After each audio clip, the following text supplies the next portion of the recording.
할렐루야. 지나간 날 우리 한국교회는 이 복이라는 개념을 이해할 때에 기복 사상에서 복을 이해했습니다.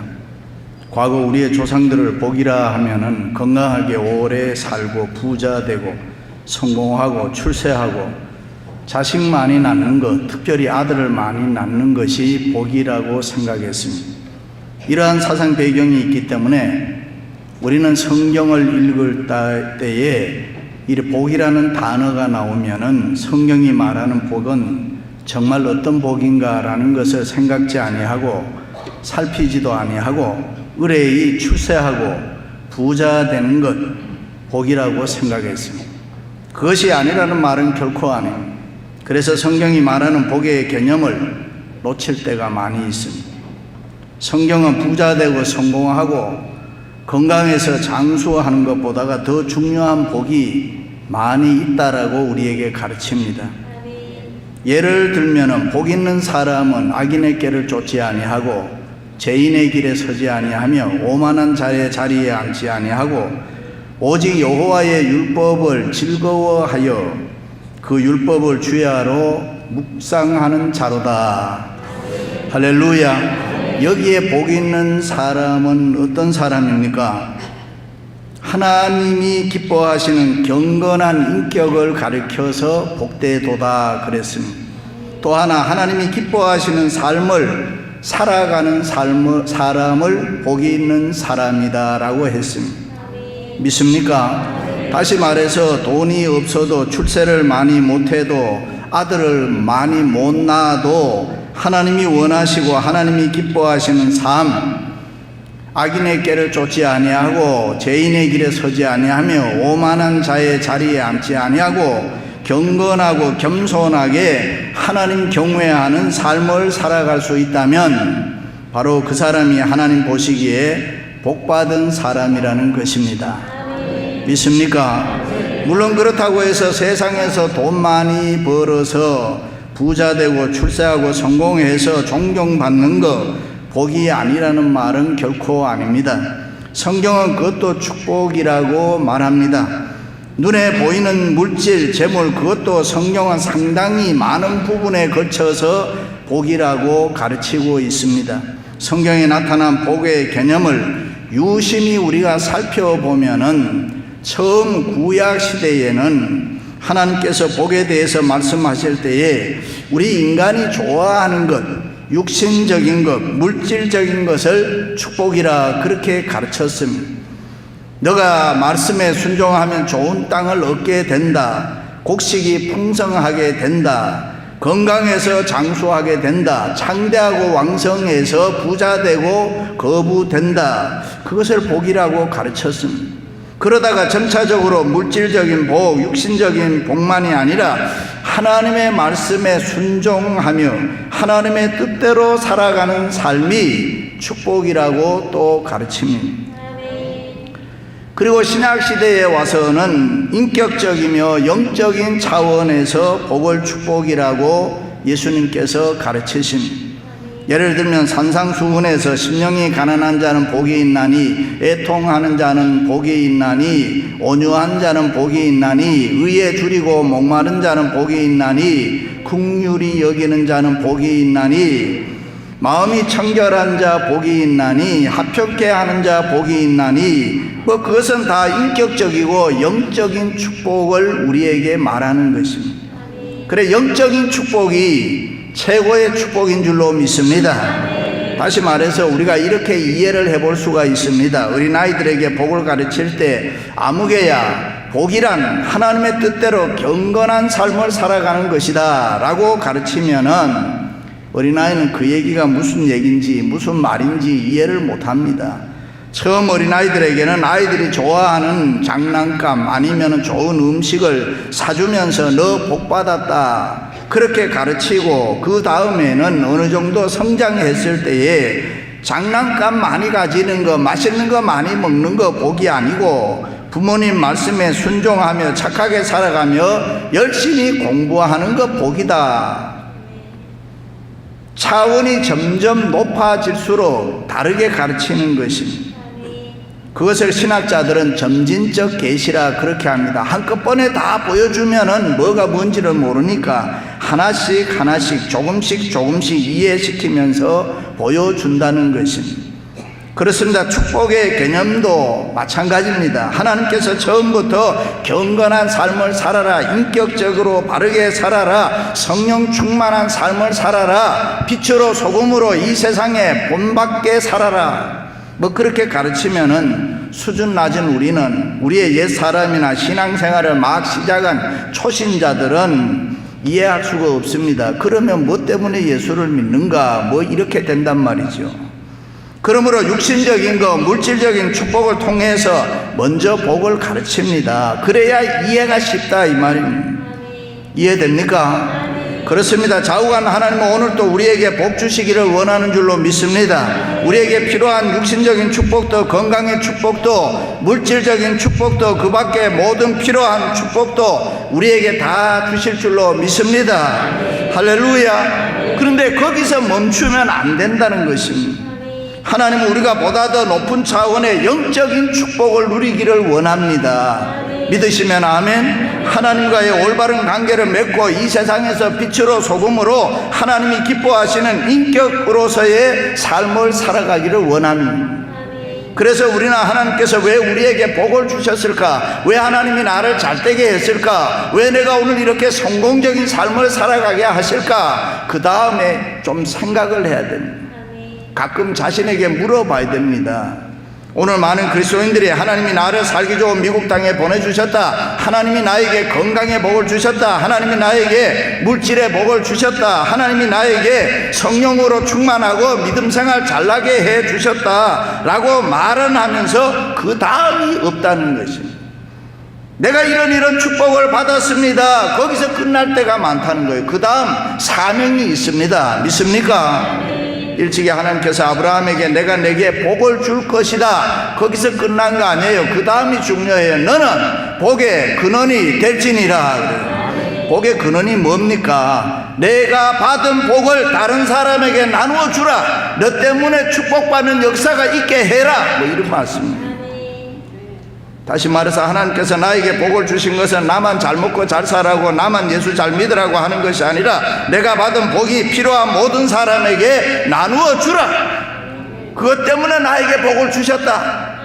그것이 육적인 것이든지 물질적인 것이든지 영적인 것이든지, 그래서 우리가 전도를 많이 하는 게 복의 근원이 되는 것입니다.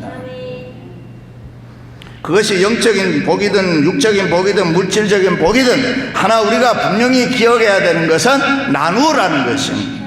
믿습니까?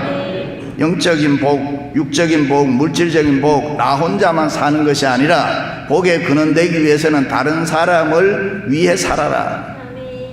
성경에 나오는 수많은 인물 가운데서 영적으로, 물질적으로, 육적으로 가장 큰 축복을 받은 사람 하면은 대표적인 사람이 아브라함입니다. 아브라함은 해외교회에서도 존경을 받고 있습니다. 유대교에서도 아브라함을 아주 귀하게 여기고 자랑스럽게 여깁니다. 그런가 하면은 우리와 같이 개신교에서도 아브라함의 신앙을 귀하게 여기고 믿음의 조상, 축복의 조상이라고 하면서 우리도 예수를 믿어 아브라함처럼 복을 받아야 되겠다, 그렇게 모델로 생각합니다. 그럼 어떻게 해서 아브라함은 그렇게 복의 근원이 될 수가 있었습니까? 첫째는 하나님의 말씀을 믿었습니다. 하나님이 그에게 일러주신 곳에 이른지라, 오늘 말씀에 그렇게 시작합니다. 천하 만민이 복을 받으리니 이는 내가 나의 말을 준행하였음이라. 할렐루야. 어느 날 하나님께서 아브라함을 부르시고 말씀했습니다. 너는 너의 고향과 친척과 아비의 집을 떠나 내가 내게 보여줄 땅으로 가라. 아브라함 그것이 어떤 곳인지 어떤 땅인지 잘 모릅니다. 그러나 하나님의 말씀이니까 무조건 믿고 짐 꾸려서 식구들과 함께 떠났다. 대단하지 않습니까? 아브라함은 마침내 가나안 땅에 도착했습니다. 그때 하나님께서 내가 이 땅을 내 자손에게 주리라 그랬습니다. 이때 아브라함이 자식이 있었느냐? 없었습니다. 나이는 75세 됐지만은 자식이 없었어요. 그러나 아브라함은 하나님의 말씀을 믿었습니다. 현재 상황으로 보면 땅이나 자손이나 그 무엇 하나 분명하게 내 손에 잡힌 것이 없지만은 하나님이 말씀으로 약속했으니까 불가능한 것도 얼마든지 가능하게 되리라 믿었습니다. 그래서 그는 언제나 하나님의 말씀을 앞세웠습니다. 되는 대로 막연하게 이 세상을 살아간 것이 아니라 하나님의 말씀을 앞세우고 그 말씀이 하라는 대로 하나님의 말씀을 믿고 쫓아갔다 그랬습니다. 그렇습니다. 아브라함이 믿음의 조상이 되고 물질의 축복을 받아 부자가 되고 축복의 근원이 될 수 있었던 것은 하나님의 말씀을 그대로 믿었기 때문입니다. 그래서 히브리서 기자는 아브라함이 갈 바를 알지 못했지만은 하나님의 말씀에 순종해서 갔다 그랬습니다. 하나님이 지시하는 대로 갔습니다.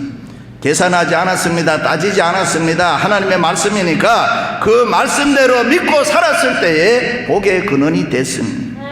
그렇습니다. 우리도 하나님의 말씀을 믿고 살아야 될 줄로 믿습니다. 그 하나님의 말씀이 때로는 내 지식이나 내 이성이나 내 경험으로 전혀 이해가 되지 않아도, 때로는 전혀 넌센스 같이 느낄 때가 있어도 하나님의 말씀이니까 나는 믿고 그대로 살겠습니다. 그럴 때 우리는 반드시 복의 근원이 될 줄로 믿습니다. 할렐루야. 어느 날 예수님께서 가버나움 동네에 들렀을 때 왕의 신하의 아들이 병들어 죽게 되었습니다. 그 아버지가 예수님께 찾아와 간청하지요. 예수님, 내 아들이 병들어 죽어가고 있습니다. 그러니 내려오셔서 내 아들의 병을 고쳐 주옵소서. 그 말을 듣고 예수님께서 너희는 표적과 기사를 보아야 믿느냐 책망했습니다. 그러나 왕의 신하는 개의치 아니하고 주여 빨리 가서 내 아들을 고쳐 주옵소서 매달렸습니다. 그 소리를 듣고 예수님께서 가만히 보니 그 마음속에 간절한 믿음이 있었습니다. 그래서 가라, 내 아들이 살아났느니라. 그 예수님의 말씀을 믿고 집으로 돌아가는데 종들이 쫓아 올라오면서 주인님, 아들이 살아났나이다 기쁜 소식을 전해 주었습니다. 그렇습니다. 하나님의 말씀은 살았고 운동력이 있고 하나님의 말씀은 영감된 말씀이기 때문에 시공간을 초월해서 치유와 표적이 나타나는 것입니다. 우리가 그 말씀만 믿으면 언제나 기적은 나타나게 돼 있는 것입니다. 믿으시면 아멘. 사랑하는 성도 여러분, 언제 어디에서나 하나님의 말씀을 믿음으로 아브라함처럼 복의 근원 되시기를 주님의 이름으로 축원합니다. 두 번째, 아브라함은 신앙의 용기가 있었습니다. 그의 아들 이삭을 결박하여 제단 나무 위에 놓고 손을 내밀어 칼을 잡고 그 아들을 잡으려 하니, 사람들은 가끔 이 세상에서 어려운 일을 만나면 죽고 싶다 그런 말을 합니다. 고달픈 이민자의 삶을 살다 보면은 해이를 느끼고 실제로 고통 가운데 고민하다가 죽는 사람들도 있습니다. 그러나 여러분, 조금만 비켜서서 생각하면 죽음이 모든 문제의 해결은 아닌 것입니다. 죽고 싶다고 하지 않아도 언젠가는 죽게 될 테니 미리 서두를 필요가 없지요. 어려운 일이 있을 때일수록 우리에게 필요한 것이 뭐냐? 하나님을 향한 신앙의 용기인 것입니다. 믿습니까? 현대인의 약점이 지식과 경험은 있지만 용기가 없습니다. 기술은 많이 있는데 지혜가 없습니다. 미국에서 태어난 우리 2세 3세들 더 그렇습니다. 공부를 많이 하고 영어를 잘하는데 용기 없는 사내들이 많습니다. 너 왜 결혼 안 하니? 아빠, 나 혼자도 먹고 살기 힘드는데 어떻게 내가 결혼을 해서 또 누구를 먹여 살려? 그러다가 연상의 여인을 찾아가지고 오는 거예요. 누나 밥 주세요. 이게 편하단 말이죠. 오늘날 많은 사람들이 교회 다니는데 하나님을 믿고 의지하는 이 신앙의 용기가 적습니다. 일찍이 히브리서 기자는 아브라함, 이삭, 야곱, 요셉 신앙의 족장들을 다 나열하고 난 뒤에 그들의 생애와 믿음의 위대함을 다 기록하고 난 다음에 결론에 가서는 이런 사람은 세상이 감당하지 못한다, 그렇게 결론을 내렸습니다. 무슨 말입니까? 이들은 신앙의 용기가 있는 사람들이었다 그 말. 그렇습니다. 용기가 있을 때 하나님의 능력을 체험할 줄로 믿습니다. 아브라함이 말씀 따라 움직일 수 있었던 것은 아브라함의 신앙의 용기인 것입니다. 때로는 실수하고 잘못도 많이 했습니다. 하나님이 약속한 땅이지만 그 가는 길이 순탄하지 않았습니다. 순례의 길이었습니다. 고난의 험악한 길이었습니다. 수없이 지치고 쓰러졌습니다. 하나님은 인생의 구비마다 이 아브라함에게 신앙의 용기를 요구했습니다. 그럴 때 아브라함은 신앙의 용기로 일어났습니다. 어떤 때는 그 땅에 흉년이 들었습니다. 그래서 먹을 것 찾아 애굽으로 내려갔습니다. 하나님이 주신 땅이라면은 흉년이 들면 어때요? 하나님이 책임져 주실 거 아닙니까? 그런데 나중에 하나님의 도우심과 사랑과 은혜로 다시 돌아오기나 합니다마는 이 일로 인해서 400년 동안 종살이, 애굽에 종살이 하게 되는 거예요. 그리고 하나님께서 자식을 주겠다고 하면 그것을 믿어야 되는데 인간적으로 생각하니 불가능하단 말이죠. 아내 사라는 나이가 많아 늙어서 틀렸고 사라의 여종 하갈과 동침해서 이스마엘을 낳았습니다. 이 일로 오늘까지 유대교, 기독교는 이슬람교와 피터지게 싸우고 있잖아요. 그렇습니다. 굶어 죽든지 말든지 나이를 많아서 늙었든지 아니면 힘이 있든지 없든지 하나님 말씀만 믿고 살아야 되는데, 그런데 인간적으로 생각하고 실수하고 잘못하고 아브라함도 죄를 많이 지었습니다. 그렇습니다. 아브라함이 세상적으로 인간적으로 약해서 잘못했던 것처럼 오늘 우리들에게도 그런 모습이 있습니다. 말씀 따라 살아야지, 내가 이제는 믿음으로 살아야지, 그러다가도 가끔 지치고 쓰러집니다. 그 어떤 문제를 만나면 나름대로 판단합니다. 하고 싶으면 하고 하기 싫으면 안 합니다. 내 마음대로 신앙생활 할 때가 너무 많이 있습니다. 아브라함도 그랬습니다. 때로는 고달픈 인생 살았습니다. 때로는 힘들어서 인생이 휘청거렸습니다. 한없이 나여간 인간의 모습을 보였습니다. 그럼에도 불구하고 아브라함은 하나님의 말씀을 붙잡고 일어나는 용기가 있었습니다. 실패한 과거를 딛고 잘못을 뉘우치면서 다시 일어나는 신앙의 용기가 있었던 것입니다. 할렐루야. 유명한 토레이 목사님이 젊은 시절에는 믿음이 신앙생활이 없었어요. 교회 생활을 제대로 안 했습니다. 자기 힘을 의지하며 세상에 분주했습니다. 그런 아들을 보고 신앙 좋은 어머니가 항상 마음에 걸렸습니다. 믿음 생활 잘해야 되는데, 신앙생활 잘해야 되는데, 그러다가 어느 날 아들을 붙잡고 건면을 했습니다. 얘야, 너가 이렇게 예수 믿어도 되겠느냐? 혹시라도 이 다음에 인생의 막다른 골목에 이르거든 좌절하지 말고 이 어미가 믿는 하나님께 신앙의 용기를 가지고 찾아라. 그리하면 그 하나님이 반드시 너를 도와주고 구원해 줄 것이다. 결국 자기의 힘을 의지하던 토레이는 실패하고 말았습니다. 물질 다 없어지니까 친구들 다 떠나버리고 말았습니다. 막다른 골목에 이르러 자살을 결심했습니다. 그런데 그때가 어머니가 일러주었던 신앙의 용기 가지고 하나님 붙들어라, 하나님 찾아라, 그런 말이 생각이 났습니다. 마지막으로 신앙의 용기를 가지고 하나님께 매달렸는데 하나님이 그를 구원해주고 역사의 훌륭한 인물이 되게 해주었습니다. 그렇습니다. 사람은 누구나 잘못할 수 있습니다. 그러나 신앙의 용기 가지고 일어나야 할 줄로 믿습니다. 믿습니까? 하나님은 비록 잘못했더라도 신앙의 용기를 가지고 다시 일어나는 사람을 좋아하시고 그에게 복을 주시는 줄로 믿습니다. 아브라함은 수많은 실수와 잘못이 있음에도 불구하고 신앙의 용기 가지고 믿음으로 일어나서 축복의 문을 열었습니다. 그리고 그의 인생은 복의 근원이 됐던 것입니다. 할렐루야. 그렇습니다. 힘들고 어려움이 찾아와도 낙심하지 마세요. 무엇이 제대로 잘 안 된다고 실패한다고 아니면 실망하고 좌절하지 마세요. 세상이 여러분 뜻대로 잘 안 된다고 해서 걱정할 필요 없습니다. 사랑하는 성도 여러분, 아브라함처럼 신앙의 용기 가지고 살아가시기를 주님의 이름으로 축원합니다. 마지막으로는 언제나 예배를 귀하게 여겼습니다. 아브라함이 그곳에 제단을 쌓고 내가 내 아들 독자까지도 아끼지 아니하였으니 내가 이제야 내가 하나님을 경외하는 줄 아노라. 할렐루야. 아브라함의 생애에서 가장 중요한 것은 하나님을 경외하는 예배였습니다. 그래서 언제 어디에서나 가는 곳마다 제단 쌓는 예배 중심의 삶을 살았습니다.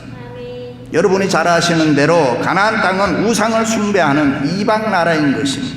하나님 모르는 백성이라 그런 말입니다. 그러나 아브라함의 장막 옆에는 항상 하나님 앞에 예배하기 위한 돌 제단이 있었다 그랬습니다. 그래서 아브라함은 언제나 하나님 앞에 예배를 드렸습니다. 그렇습니다. 예배는 축복의 통로인 줄로 믿습니다. 하나님 제일 기뻐하시는 게 뭐냐? 예배인 것입니다. 제일 좋아하시는 게 뭐냐? 예배인 것입니다. 그래서 아브라함은 언제나 예배를 귀하게 여겼습니다. 예배를 드리면서 영감을 얻었습니다. 예배를 드리면서 지혜를 얻었습니다. 예배를 드리면서 주의 음성을 들었습니다. 예배를 드리면서 성령의 기름 부음을 체험했습니다. 그리고 물었습니다. 하나님, 내가 어떻게 살아가야 됩니까? 하나님, 내가 어떻게 사는 것이 잘 사는 것입니까? 내가 하나님 어떻게 살아야 돈 벌고 부자 될 수 있습니까? 하나님, 내가 어떻게 사는 것이 하나님을 기쁘시게 하는 삶입니까? 예배를 드리면서 인생의 해답과 성공의 열쇠를 찾았습니다. 예배를 드리면서 영육의 부자 되고 복의 근원이 된 줄로 믿습니다. 그렇습니다. 예배 소중하게 여겨야 될 줄로 믿습니다. 우리들도 예배에 목숨 걸어야 되는 것입니다. 예배 우습게 알면 안 되는 거예요. 예배 시시하게 생각하면 안 되는 거예요. 여러분이 가장 신경 쓰면서 살아야 되는 게 뭐냐? 하나님 앞에 드리는 이 예배를 신경 쓰며 살아야 돼요. 믿습니까? 암 환자들만 모여있는 암병원에서 일하는 어느 의사가 안타까워서 이런 글을 썼습니다. 거기에는 많이 살아야 2개월, 6개월, 더 길면은 1년 안에 다 죽는 사람들입니다. 그렇게밖에 못 사는 사람들인데, 그런데 그들이 모여서 무엇 하느냐? 돈 따먹기에 합두 친다는 거예요. 어떤 사람은 돈을 따고서 그렇게 좋아한다는 거예요. 50불 땄다, 100불 땄다. 그 모습을 바라보면서 한없이 서글퍼진다. 그런데 그 암 환자들, 여러분, 지금 우리들과 무슨 차이가 있습니까? 큰 차이 별로 없습니다. 2개월이 2년이 되고 20년이 되고 6개월이 6년이 되고 60년, 뭐 그 이상의 차이가 있겠습니까? 그런데 우리는 왜 무엇 때문에 이렇게 바쁘게 살아야 됩니까? 어떤 것이 우리의 기쁨이 되고 있고 우리의 삶의 보람이 되고 있습니다. 인생에서 가장 중요한 것을 붙들지 않으면은 누구나 서글픈 인생, 허무한 인생이 될 수밖에 없습니다. 그렇습니다. 하나님을 경외하는 예배를 붙드시기를 바랍니다. 예배 시간에 우리가 힘과 능력을 받습니다. 예배 시간에 하나님이 우리와 함께 해주시는 것이고, 예배 시간에 약속의 땅을 기업으로 얻을 수 있는 것이고, 예배 드릴 때에 우리가 원하는 소원이 이루어질 수가 있는 것이고, 기도의 제목이 응답되는 줄로 믿습니다. 예배 속에는 모든 것이 다 있습니다. 믿습니까? 성도에게 예배보다 더 중요한 일이 이 세상에는 없습니다. 예배를 빠지지 마시고 정성껏 드려보시기를 바랍니다. 영적인 변화와 새로운 은혜와 기적의 역사가 일어나는 것입니다. 하늘문이 열리는 것입니다. 상상할 수 없는 신묘막측한 일들이 우리에게 일어나는 것입니다. 그렇습니다. 아브라함은 예배의 삶을 살았기 때문에 약속의 땅, 축복의 땅 가나안을 기업으로 받았습니다. 그리고 복의 근원이 됐습니다. 내가 내게 큰 복을 주고 내 씨로 말미암아 천하 만민이 복을 얻으리라. 할렐루야. 사랑하는 성도 여러분, 아브라함처럼 하나님의 말씀을 믿고 세상에서 어떤 어렵고 힘든 일이 있어도 신앙의 용기를 가지고 언제나 예배를 가장 귀하게 여김으로 복의 근원이 되시기를 주님의 이름으로 축원합니다. 축원합니다.